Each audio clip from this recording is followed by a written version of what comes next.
Patients who have fully recovered from COVID-19 can help those suffering with the coronavirus. We'll have that story coming up on WCBI News. WCBI News at 6 starts now. For the second day in a row, the state of Mississippi sees more than 1,500 new COVID-19 cases. Thank you for joining us today, everyone. Governor Tate Reeves and State Health Officer Dr. Dobbs are pleading with Mississippians to do their part by doing things like wearing masks, social distancing, and not having any type of gathering indoors or outdoors. The Mississippi State Department of Health today reports 1,547 new cases, along with 34 deaths. More than 1,400 Mississippians so far have died from coronavirus. That's a number Dr. Dobbs calls staggering. 7 of Mississippi's hospitals have no ICU beds available. The virus is also affecting children. Dr. Dobbs says 356 children that are younger than a year old have been diagnosed with COVID-19, and there are at least 2 pediatric patients in intensive care. The governor is touting the president's mask usage in hopes of getting Mississippians to follow suit. The president said that he believes that it's patriotic to wear a mask. So what I ask my constituents is this: if you love the president, join him, be patriotic and wear a mask. If you don't like the president, then just wear a mask to spite him. At some point, people are going to start freaking out again. Back in March, there was panic. It was unrealistic panic, and people wanted to, basically lock up in their houses, and then everybody wanted to go party at the beach. I don't know what the mass psychology is going to be like when we decide that everybody wants to panic again, but now let's just behave sensibly, and we won't have to panic.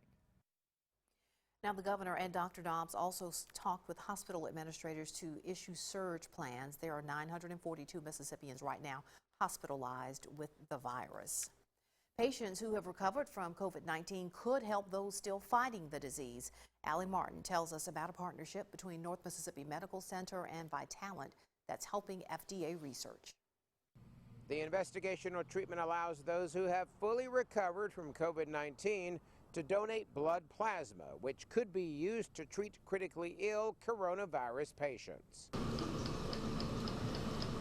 Those who have recovered from COVID-19 may have immune-boosting antibodies in their plasma, also known as convalescent plasma. The plasma is collected from donors and transfused to severely ill coronavirus patients at NMMC. The antibodies can help patients recover from the virus. This is research investigational. We hope it'll work. We're very fortunate to have the opportunity to offer this to people. But in order to do that, it takes a community awareness and community involvement. And that means teamwork and collaboration from NMMC's Hematology and Oncology Research Clinic.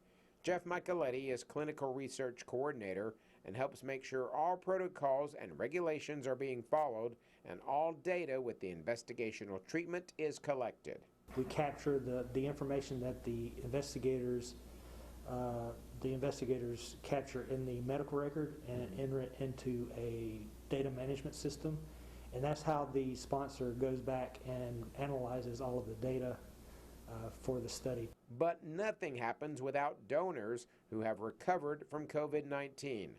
Once they consent and with their doctor's guidance, they can donate plasma at Vitalant. Plasma donation takes about 30 to 40 minutes, and then we can help the patient who needs it.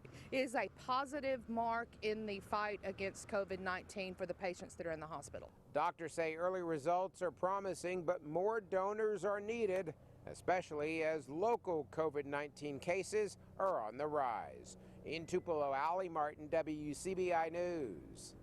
Now, if you have recovered from COVID-19 and would like more information on this, you can go to Vitalant's website, vitalant.org/COVID-free. Well, August, of course, just around the corner, and so is the start of a new school year. Caution fueled by the continuing COVID-19 surge is causing a change in how school is done. Now, at least one district in our area is changing when school will start. Savannah Gato joins us in the studio with more on that story. Savannah? Originally, the Aberdeen School District was supposed to start on August 6th, but they are pushing that to start back to date on August 24th. And they are using those extra days to make sure that students, staff, and parents are all prepared for the upcoming school year. I think most of them gonna enjoy our late start. They mean a little more time at home.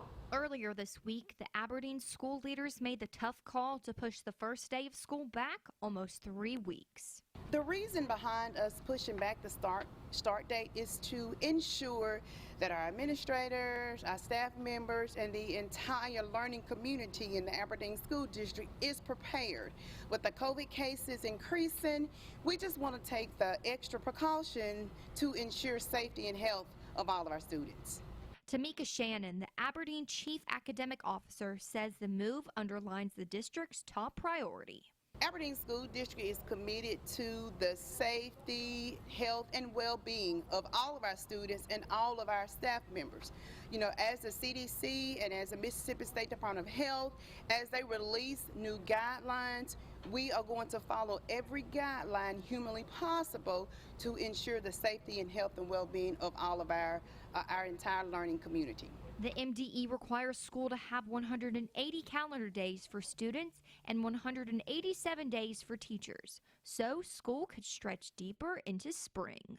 But nothing supersedes the importance of the health and safety of our students. So if that means we go a little longer, that just means we go a little longer because we want our students and all of our staff members safe. That says that the school district is looking out for its children as well as the bus drivers and the parents and grandparents. They got us in mind. That makes a difference. Aberdeen has decided to offer a hybrid model and distance learning model for students. With the hybrid model, students are on an A schedule or B schedule and will come to school on Mondays and Wednesdays or Tuesdays and Thursdays. Fridays will be used as a parent-teacher contact day and for sanitation. All right, Savannah, thanks so much for that. Well, it's called the Summer Slide, and this year parents and educators are concerned that it started in the spring as students spent most of the semester out of the classroom. A service in Starkville wants to help take the stress off parents. Naya Smith of Miss Smith's Educational Services is making it her mission to make sure children don't fall behind in the classroom. We do strive to work towards allowing parents to know that their children are comfortable here and that they are safe here. Even when they're in school, we do attend their meetings at school. I do get a chance to go to the schools and see how kids are doing and talk to teachers. And Smith says they will provide services throughout the school year, also including a virtual option for parents that make that selection. Some very isolated showers and storms out there across the area this evening. One storm I've been watching right there at the Lowndes Clay Monroe County line. This thing is just to the west of 45, south and west of Hamilton, kind of drifting around to the north just a little bit. I really think it's going to rain itself out basically right there where it is. Also a pretty hefty shower coming through Itawamba County just to the east there, and then also some showers off to the west along I-55 through Montgomery County and Grenada County. Really not everybody going to see rain. And I think rain chances diminish here after about 8 or 9 o'clock. But in general, we're going to leave in the chance for an isolated downpour or maybe even a storm here for the next couple of hours. Outside right now on the Alpha Insurance camera network, you can see some of those clouds building, especially down in Vernon and one little dark cloud there in Louisville. Generally, though, most of us are seeing sunshine as we have been for the earlier part of the day as well. Temperature's still hot, though, 94 in Louisville, 93 degrees in Columbus. Unfortunately, it is summertime. The heat doesn't go much of anywhere, but I've got more details in my first alert forecast in just a bit. Andrea? A bicyclist has died after being hit by a truck this afternoon in Tupelo. It happened just after 12:30 on South Gloucester between Barkley Court and Green Tea Road. Tupelo police say the driver of a Chevy truck was heading south on Gloucester when that truck hit the bicycle as it crossed traffic. A man on the bike was pronounced dead at the scene. Police say the driver of the pickup is cooperating. The accident is still under investigation. The victim's name has not been released yet. A couple of scary hours for Tupelo parents has a happy ending. We're glad to report this. Little Cody Laster was reported missing this morning. Police say he and his dog went into the woods in the Red Circle area. Tupelo Fire and the police department got to work right away looking for this 6-year-old. Just after noon, he was found safe and sound with his pup, and the fire department snapped this photo of the duo after they were found. Tupelo police are investigating the armed robbery of a fast food restaurant. This happened around midnight when the Kentucky Fried Chicken on North Gloucester and West Jackson Street was robbed. Witnesses say 2 men came into the restaurant. They were wearing masks and they had guns. The thieves made off with an undetermined amount of cash. Police now asking anyone who may have seen anything or you know anything about the suspects to call 911. Columbus Air Force Base has is under new management. We find out more about the new commander's blueprint for the base's future when we come back. You're watching WCBI's News at 6 with Andrea Self. Welcome back, everyone. Columbus Air Force Base welcomes a new commander. Colonel Seth Graham is facing some unique challenges, but he's ready for takeoff. Our newest crew member, Tara Wheeler, has a look at his plans. I am excited to introduce to the community the brand new commander at Columbus Air Force Base, Colonel Seth Graham. Colonel, first, what's it like taking on a new leadership role in such an unprecedented time? Yeah, so it's always challenging when you come into a new organization, but with the pandemic, that's an added level of complication. But fortunately, in my previous assignment, I was dealing with these exact same things, and so I've got a little bit of experience in how to navigate these waters with the COVID pandemic. Makes the transition a little bit easier. A little bit easier. Aside from that, what are some of the challenges you're going to try to tackle here on base? Yeah, so, obviously in the Air Force, we've got a shortage of pilots, and we've had that for a number of years. And so we have a job here to produce pilots for the United States Air Force, and we're going to find new and innovative ways to do that. And that's something that we'll have to tackle over the next couple of years. And what are some of your goals with that moving forward? Yeah, so goals here, really is just building a team that is cohesive in that mission of building the best pilots in the United States Air Force. And you just returned from instructor pilot training yourself. I did. Can you tell us a little bit about what you learned there that you want to apply here in this new role? Yeah, so I got the exact same training that every one of our instructor pilots here that flies the T-38 gets, and then obviously they do T6 and T1 training as well there. I didn't do that sort of training just in the T-38. I had the same training as all the instructors that come here. And really all it is it's learning how to not only fly the T-38, something that I last did as a student pilot myself 20 years ago. Yeah. But now I'm going to be up there flying with students and teaching them how to fly the T-38 as well. So learning all those skills of how to not only do the maneuvers, but and talk the students through how to do it themselves. And speaking of undergraduate pilot training, the whole mission here is to create the best pilots in the world. Absolutely. For the community out there that might see the planes flying in the sky, but they don't really know what's going on behind it, tell us about what these airmen are going through as they're working so hard to earn their wings. Yeah, this is probably the toughest thing that these pilots will go through in their whole career. It's a very intensive year-long process that includes academics, testing, flights, simulators, lots of evaluations. So there's an immense amount of stress on them to perform. And then also, these are dreams coming true, right? For me personally, in 1986, I watched Top Gun and decided as a 12-year-old, that I was going to be a pilot. And so I would imagine a lot of our students have those same, lifelong goals. And so there's a lot of stress, right, to be able to achieve that lifelong goal and to fly the airplane that you've dreamed of flying.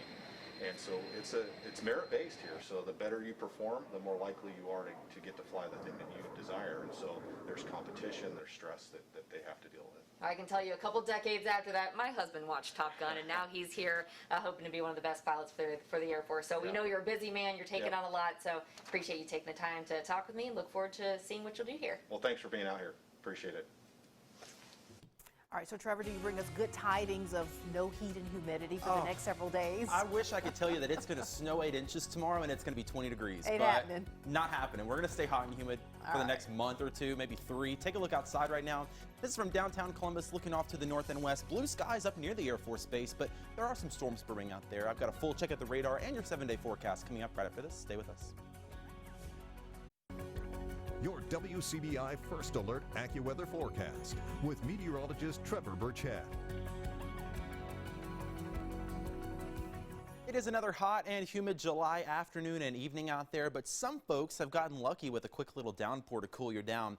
At the Air Force Base, a little bit of a shower there. We're down to 81. We're still 90 in Starkville, 94 in Louisville. We also had a little shower up to the north in Tishomingo County. They're at 77 right now in Iuka. That'd be nice, but unfortunately, most of us are staying in the hot summer sunshine. There are still a few storms out there. take a live look at radar, you can see where those are popping up. Just in the last couple of minutes, we've had a storm pop up down in Noxubee County. That's going to skirt just to the west of Macon. Also some other isolated downpours in West Alabama. But again, I mentioned one little cell there at the Air Force Base and up into southern Monroe County. A little bit of lightning with that. That's going to continue to move off to the north. We've also been watching some isolated showers over to the west. Grenada, Montgomery, and Carroll counties. Those also slowly drifting off to the north. But in general, in the next couple of hours with sunset, I think most of us will be dry here going into the evening. I do want to take you into the tropics, though, a very busy and active part of the hurricane season. We now have Tropical Storm Gonzalo in the central Atlantic. You see it spinning right there. Right now, 50-mile-an-hour winds. It's moving off to the west at about 14 miles an hour. And this is one we're probably going to have to watch a little closely because you see the track here has it strengthening into a Category 1 hurricane before getting closer and closer to the Gulf of Mexico. So here in the next week or so, we could be dealing with a tropical storm or maybe a weak hurricane in the Gulf of Mexico. Again, something we'll keep an eye on, but we're also keeping an eye on a system that's already in the Gulf of Mexico. You see this cluster of showers and thunderstorms here off the west coast of Florida. This has a 70% chance of becoming a tropical system in the next couple of days, and we're thinking that's going to form and could bring some heavy rain and gusty winds to eastern Texas. Not really going to be an issue for us, but of course Gonzalo could be if it continues on its current trajectory. This storm, if it does form, will become Tropical Storm Hannah in the next couple of days. Tonight here locally, 73 for the low. It's going to stay mild and muggy. Any showers that are out there right now, they're going to continue to diminish. I think by about 10 or 11, we'll be dry and mostly clear for the rest of the evening. Tomorrow, unfortunately, basically rinse and repeat today. Hot and humid, 94 in Columbus, 95 in Aberdeen. And just like we saw today, we'll have the chance of a few isolated showers and storms. That really remains the trend here for the next several days. Take a look at the AccuWeather 7-day forecast. Shower and storm chances continue here for the next 7 days. That doesn't help our temperatures all too much. We're looking at highs in the mid-90s. Heat index values, of course, a little closer to 100 at times. But if you're lucky enough and get caught in a downpour, you will cool down just a little bit. Overnight lows looking to stay in the mid-70s. Trevor, do you like catfish? Love it. Look at this. Thousands of pounds of catfish, all free today. Catfish Express from Inverness, Mississippi, brought this truckload of whole catfish to Columbus to give away to the public. The truck was parked at St. James United Methodist Church on Military Road this afternoon, loaded with more than 8,000 pounds of catfish. People lined up with coolers and trash bags and buckets, really just anything to get this easy catch. Catfish farmer Lee Holland partnered with a local minister for the giveaway. All right, it may be a new coach and a new playbook, but it's the same Topper pride. The high school football tour takes a swing through Chickasaw County when we come back. Your WCBI Sports with Chris Bolton is brought to you by your local Ford dealers. Go further. WCBI Sports 2020 High School Football Tour is brought to you by Itawamba Community College, Cannon Ford of Starkville, Monroe County Farm Bureau, Max South Broadband, and the Bank of Vernon.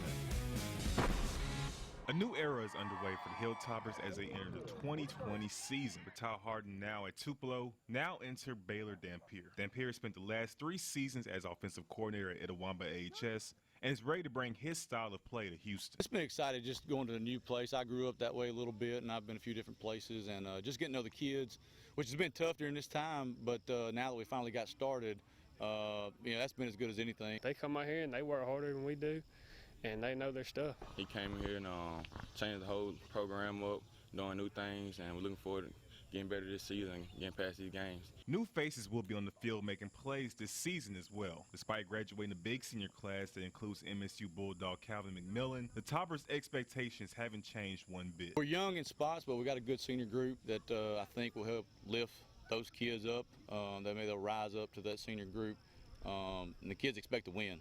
Kids expect to win, and we expect to win. And that's the plan. Calvin was a good player, you know what I'm saying? And so we just try to fill his shoes the best way we can. You know, you can't find talent like that every day. Let's come out here and win, play hard as we can. No matter who we play though, don't be scared. We're gonna get out there. We got some free young players. They good. They're gonna come out here and make sure you got it. Despite several changes surrounding the team, the players wouldn't ask for it to be any other way. I feel like they'll sleep on us, but that's what we want them to do. we got some fun this year. We're a scrappy bunch. We got a lot to prove. We had a bunch of people with injuries last year. We lost a lot of seniors last year, but we're ready to work. The Young Bucks will be put to the test as Houston competes in a tough division that features perennial powers Choctaw County and last year's 3A North half champs, Noxubee County. Noxubee County, Choctaw, Hatley, Aberdeen, it's a tough league. So if you can come out of the division, you're as prepared for the playoffs as you can be. Houston hosts New Hope to open the season on September 4th. With the Hilltoppers on the high school football tour, Chris Bolton, WCBI Sports. WCBI Sports 2020 High School Football Tour with Houston High School is brought to you by Houston Banking Center. Heat and humidity going to stick around here for the next 7 days. Of course, it is summertime. Highs in the low to mid 90s with chances for some daily pop-up showers and storms. Not everybody guaranteed rain every day, but keep the umbrella handy just in case. We complain about those pop-up showers, but they cool us down temporarily. They are so nice. It's not altogether a bad thing. Not too bad. They usually are done pretty quick. Absolutely. All right, that's the news at 6 o'clock, everyone. Enjoy the rest of your evening.